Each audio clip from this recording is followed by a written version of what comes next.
কখন স্বাধীন হবেন আপনি? কখন এই উম্মাহ স্বাধীন হবে? যখন আপনার আমার কথায় পশ্চিমারা উঠবে বসবে তখন। যখন আপনার আমার কথায় উঠবে আর বসবে তখন। যখন আপনার আমার কথায় এই পুরো কুফরি তাগুতি শক্তিটা উঠবে বসবে তখন বুঝবেন উম্মাহ স্বাধীন হয়েছে। স্বাধীনতা শুনছেন? বেলাল ইবনে রাবাহ স্বাধীন। যখন তাকে পিটানো হচ্ছে শেকল দিয়ে বেঁধে শেষরায় টানা হচ্ছে, বেলাল ইবনে রাবাহ সেদিন স্বাধীন ছিলেন, কারণ তিনি আল্লাহ ছাড়া কারো দাসত্ব করেন না। আবু জাহেলের নির্মম নির্যাতন, উমাইয়া বিন খালাফের নির্মম নির্যাতন বেলাল ইবনে রাবাহকে পরাধীন করতে পারে নাই। বেলাল স্বাধীন আঘাতের মধ্যে। সুমাইয়া স্বাধীন। সুমাইয়ার নাম শুনেছেন? আমাদের বোনরা তার নামই জানে না। ওরা জানে কি প্রোডাক্ট আসলো বাজারে, কোন পার্লারে গেলে কি পাওয়া যায়, কোথায় গেলে কি হয়, কোন মার্কেটে গেলে কি পাবো। মার্কেট ভর্তি মহিলা দিয়ে, ভর্তি মহিলা দিয়ে, গার্মেন্টসও তো ভর্তি মহিলা দিয়ে। পর্দা কতটুকু মেনটেন হয় সেটাও ভাবতে হবে। জব করতে দোষ নাই, জব করতে দোষ আছে, পর্দা কতটুকু ভাবতে হবে না? আমরা যে বস্তুবাদী এটা আমাদের রাস্তাগুলোই প্রমাণ করছে। আমরা আমাদের বাড়িঘরগুলো চকচকা করছি আর সরকারের রাস্তাগুলো ভেঙে ফেলতেছে। এখন ওই রাস্তাগুলো তৈরি করে দেওয়ার দায়িত্ব আমাদের। দায়িত্ব আমাদের না?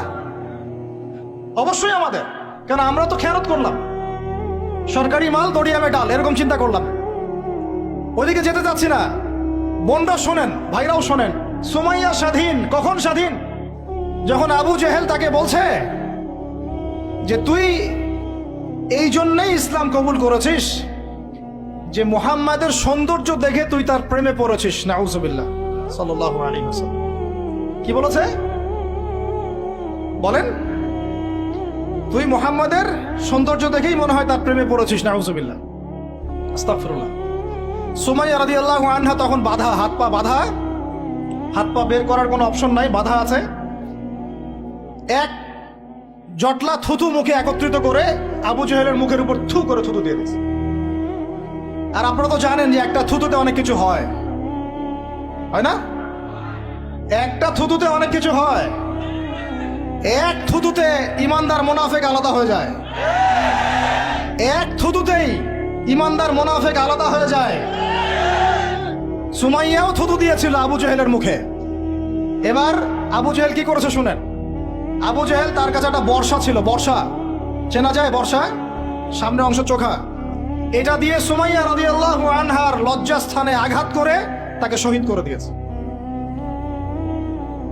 ব্যথা অনুভব করলেন না?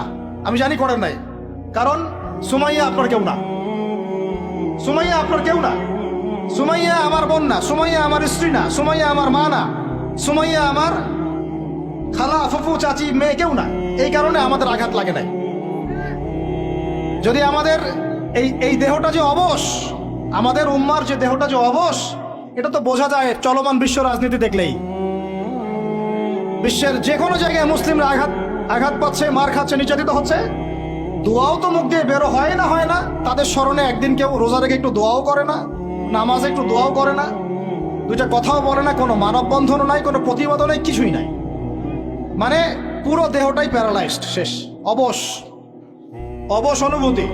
আর প্রত্যেকটা বর্ডার এক একটা অনিকেত প্রান্তর, যেখানে অনুভূতিগুলোর ব্যবচ্ছেদ করা হয়েছে, ফিলিংসগুলোকে ব্যবচ্ছেদ করে ফেলে দেওয়া হয়েছে, ফিলিংস নাই।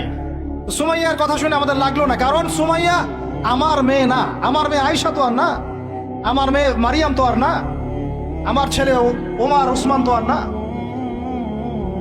সুমাইয়া তখন স্বাধীন, যখন তাকে বর্ষায় শহীদ করা হলো, সে স্বাধীন, জান্নাতে চলে গেল। জুলাইবিস একজন সাহাবী ছিলেন, ছোটখাটো মানুষ, ইসলাম কবুল করে আসছেন। খায়বার যুদ্ধের দিন নবী সাল্লাল্লাহু আলাইহি ওয়াসাল্লাম তার হাতে তাকে তলোয়ার দিয়েছেন এবং তাকে যুদ্ধে মানে অগ্রগামী যে সৈনিকরা থাকে প্রথম কাতারের দিকে, সেখানে থাকার মানে চান্স দিয়েছেন।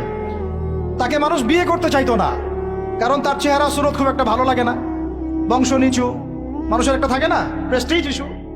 তার মনে কষ্ট। নবী সাল্লাল্লাহু আলাইহি ওয়াসাল্লাম একদিন প্রস্তাব পাঠালেন তাকে চিঠি দিয়ে, যে তুমি এই চিঠিটা নিয়ে অমুক গোত্রে যাও, গিয়ে বলো যে আমি বলেছি তোমাকে যেন মেয়ে দেয়। তখন তারপরেও মেয়ে দিতে চাচ্ছে না, কিন্তু সেই মেয়ে শুনেছে যে আল্লাহর নবী সুপারিশ করেছে, আমার যৌবনের উপর ধিক্কার যদি আমি এই সুপারিশ না রাখি তিনি বললেন জুলাইবিস যেমনই হোক চেহারা, আমি তাকে বিয়ে করতে রাজি আছি। তিনি বিয়ে করলেন, সংসার হলো, শুরু হলো। এই সাহাবী খায়বার যুদ্ধে শহীদ হলেন। নবী সাল্লাল্লাহু আলাইহি ওয়াসাল্লাম তার চারপাশে দেখলেন, তার চারপাশে 12 জন ইহুদির লাশ পড়ে আছে। কয়জন? একাই 12 জনকে হত্যা করেছে এই সাহাবী। সুবহানাল্লাহ। আল্লাহর নবী তাকে নিজের হাতে কোলে নিয়েছেন। কোলে মানে তার দেহটা এরকম ছিল আর কি, খুব লম্বা চওড়া না, নিজের হাতে কোলে নেওয়ার মতো নিয়ে নিজ হাতে তিনি তাকে দাফন করলেন। আর বললেন যে আমার এই সাহাবীর জন্য হুরে নেঈনরা তাদের দরজা খুলে দিয়েছে। এখন তিনি তখন স্বাধীন। ওমর ইবনুল খাত্তাব তখন স্বাধীন। কখন স্বাধীন? ওমর রাদিয়াল্লাহু আনহু যে কোরআন খুলে সূরা তাহা পড়ছেন, তাহা পড়তে পড়তে তার ভিতরে ফিলিংস চলে আসলো যে না, এটা আল্লাহর পক্ষ থেকে আসছে। তিনি বলছেন খুজুনি ইলা রাসূলিল্লাহি ওয়া আসহাবিহি, আমাকে আল্লাহ রাসূলের কাছে নিয়ে চলো, তার সাহাবীদের কাছে নিয়ে চলো। তাকে নিয়ে যাওয়া হলো। ভিতরে হামজা ছিলেন রাদিয়াল্লাহু আনহু, তাকে টেনে নিয়ে আসলেন ভিতরে। বলছেন তরোয়াল নিয়ে আসছো কি জন্য? হ্যাঁ, আলা তানতাহি হাত্তা ইয়াজআল আল্লাহু বিকা কারিয়া, ততক্ষণ পর্যন্ত কি তুমি ক্ষান্ত হবে না যতক্ষণ আল্লাহর গজব না আসছে তোমার উপরে? ওমর ইবনে খাত্তাব বলছেন ইয়া রাসূলুল্লাহ, হে আল্লাহর রাসূল, জিতুকা উমিনু বিল্লাহি ওয়া রাসূলিহি, আমি আপনার কাছে এসেছি আল্লাহ এবং আপনার প্রতি ঈমানদার হয়ে এসেছি। ওয়া বিমা জিতা বিহি মিন ইনদিল্লাহ, এবং আপনি আল্লাহর পক্ষ থেকে জানিয়ে এসেছেন এই কোরআনের প্রতি ঈমানদার হয়েই আমি আপনার কাছে এসেছি। আশহাদু আল্লা ইলাহা ইল্লাল্লাহ ওয়া আশহাদু আন্না মুহাম্মাদান আবদুহু ওয়া রাসূলুহু, কালিমা পড়লেন, মুসলিম হলেন, স্বাধীন হলেন। আগে পরাধীন ছিলেন। বুঝতে পারছেন না কথা? এরপরে তিনি সবার দরজায় গিয়ে নক করলেন। আবু জেহেলের বাসায় নক করে বলছেন হাল আলিমতা আন্নী কদ আসলামত, তুমি কি জানলা যে আমি ইসলাম কবুল করেছি? আবু জেহেল, তুমি কি জানলা, শুনলা যে আমি ইসলাম কবুল করেছি? আরেকজনের বাসায় যান, উমাইয়া বিন খালাফ, হাল আলিমতা আন্নী কদ আসলামত, তুমি কি জানলা আমি ইসলাম কবুল করেছি? ওয়াত্তাবা'তু মুহাম্মদ সাল্লাল্লাহু আলাইহি ওয়াসাল্লাম, আমি আল্লাহ রাসূলের ইত্তেবা করেছি। এরপর কুরাইশদের এই কাবার সামনে গিয়ে বলছেন ইয়া মা'শারাল কুরাইশ, হে কুরাইশ তোমরা শুনো, ই'লামু আন্নী কদ আসলামত, তোমরা জেনে রাখো যে আমি ইসলাম কবুল করেছি। ওয়া শাহিদতু আল্লা ইলাহা ইল্লাল্লাহ ওয়া আন্না মুহাম্মাদান আবদুহু ওয়া রাসূলুহু। এবার কুরাইশরা গিয়ে তার উপর আক্রমণ শুরু করলো। 40 জন 50 জন গিয়ে তাকে জাপটে ধরতেছে। তিনি একাই লড়তেছেন সবার সাথে। একজন এসে পরামর্শ দিচ্ছেন, ওই যে আপনারা যারা হিকমতের দোহাই দিয়ে কাপুরুষতাকে আড়াল করতে চান তারা শুনেন ওয়াজটা ভালো করে। যারা হিকমতের দোহাই পেরে কাপুরুষতাকে আড়াল করতে চান তারা শুনেন। উনি এসে বলেছেন যে আফালা কুনতা কাতান্ত, তুমি কি ইসলাম কবুলের এই বিষয়টাকে গোপন রাখতে পারতা না? কি দরকার ছিল এভাবে প্রকাশ্যে বলার?